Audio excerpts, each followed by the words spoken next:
You already know the feeling. You send a text and you check it 40 times. You post something and you refresh to see who liked it. You walk into a room and before you've said a word, some part of you is already scanning faces, trying to figure out what everyone thinks of you. And here's the part that actually stings. Even when people approve of you, it doesn't fill you up. It just buys you a few hours of quiet before the checking starts again. That's not a personality flaw. That's a trap. And about 2,000 years ago, a man who started life as a slave figured out exactly how it works, and exactly how to get out of it. His name was Epictetus. He was born into slavery in the Roman Empire, in a place called Hierapolis, sometime around 55 AD. He spent years with no control over his own body, his own schedule, his own future. Someone else owned all of that. Eventually, he was freed, and he became one of the most respected Stoic teachers in Rome, running his own school, until the Emperor Domitian exiled all philosophers from the city, and Epictetus had to rebuild his life somewhere else, again. Here's why that matters for this topic specifically. Most philosophers who talk about not caring what people think are talking in the abstract. Epictetus wasn't. He lived through the most extreme version of powerlessness a person can experience, and it forced him to ask a very sharp question. What actually belongs to me, and what doesn't? His answer became the foundation for basically everything the Stoics taught about approval, opinion, and control. He never wrote anything down himself. His student Arian took notes during his lectures, and those notes became the Discourses and a short handbook called the Enchiridion. That's the text we're working from. Epictetus starts from one move, and once you understand it, you can't unsee it. He divides everything in existence into two categories: things that are up to us and things that are not up to us. That's it. That's the whole engine. What's up to us?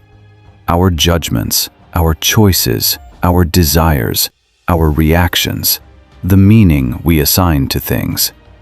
What's not up to us? Basically everything else.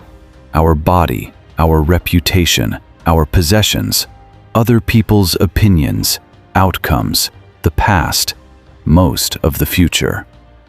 And here's the part people skip past too fast. Epictetus isn't saying the second category doesn't matter. He's saying it isn't ours. It was never ours to begin with. So when we suffer over it, we're grieving the loss of something we never actually owned. Now, apply that directly to approval. When someone thinks well of you, what actually happened? A thought occurred inside another person's mind, shaped by their mood, their history, their biases, their bad day, their good day, things you'll never fully see or control. You didn't create that thought. You can influence it a little, sure, but you don't own it. You don't control its outcome. And, this is the sharp part, you can't even fully verify it's accurate. People approve of images of you all the time, not the actual you. So Epictetus asks, why would you build your sense of self on top of something that unstable? He compares it, in his own teaching, to a man who's anxious about a house that isn't his. You can be told the house is beautiful or ugly, but if it was never yours, none of that should touch your peace. Same with reputation. Someone's opinion of you is their house, not yours. You can visit it, you can even influence how it's built, but you don't live there and you never will. This isn't Epictetus telling you to become cold or isolated. That's the misreading people jump to immediately, and we're going to deal with that later. What he's actually doing is relocating your identity. He wants you to stop measuring your worth using an instrument you don't control, other people's minds, and start measuring it using the one instrument you do control, which is the quality of your own choices and judgments. He gets even more specific about why chasing approval hurts you, beyond just the instability of it. He says that once you start orienting your actions around what other people will think, you've quietly handed them the steering wheel of your life. You start making decisions not because they're right, but because they're approvable. And the tragic irony, he points out, is that the more you chase approval, the less approvable you actually become. Because people can sense when someone's performing for them, versus when someone is simply, solidly being themselves.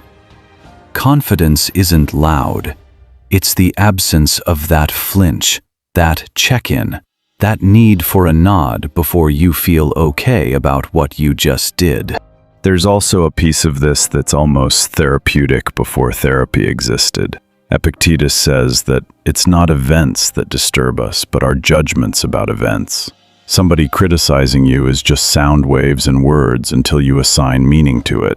You're the one deciding whether that criticism is a verdict on your worth or just one person's limited opinion on one afternoon.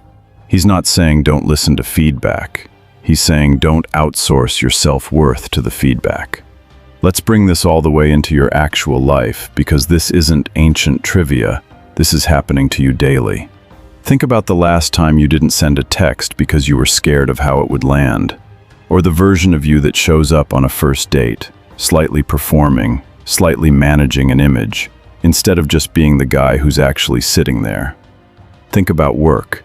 How many times have you agreed with something in a meeting you didn't actually believe, just to avoid the friction of being the guy who disagrees?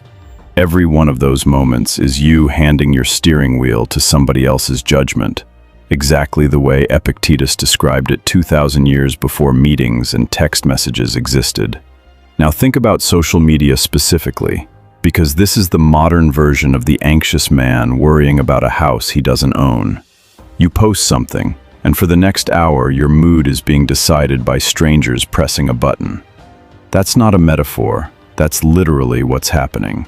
You have fully outsourced your internal state to an algorithm reflecting other people's snap judgments.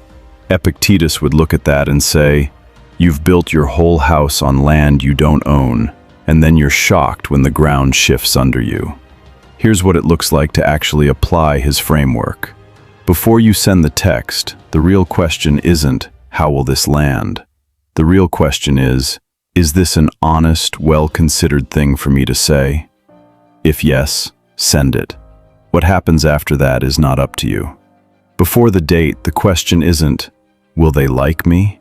It's, am I being someone I actually respect right now?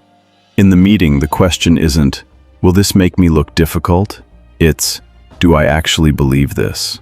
You're not becoming reckless. You're just moving the checkpoint from outside you to inside you. And the strange side effect, the one Epictetus predicted and modern psychology backs up, is that people are drawn to that. Steadiness reads as strength. Neediness, even quiet neediness, reads as weakness, no matter how it's dressed up. Now here's where people take this idea and completely wreck it. They hear, don't need external approval, and they turn it into, ignore everyone, care about nothing anyone says, do whatever I want.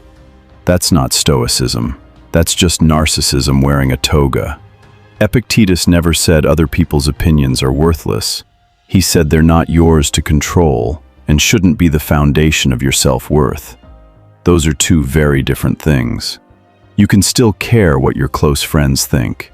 You can still take feedback from a boss seriously, still want to be a good partner, still want to be liked.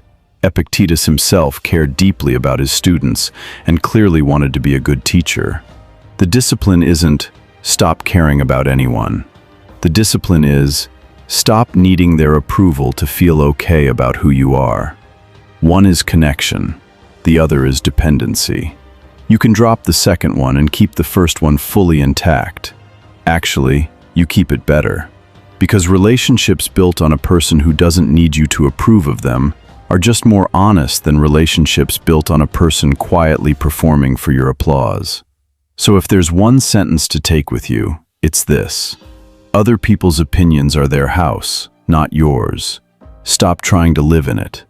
If that landed for you, and you want more of philosophy actually applied to real life instead of just quoted on a poster, stick around and subscribe. There's more of this coming.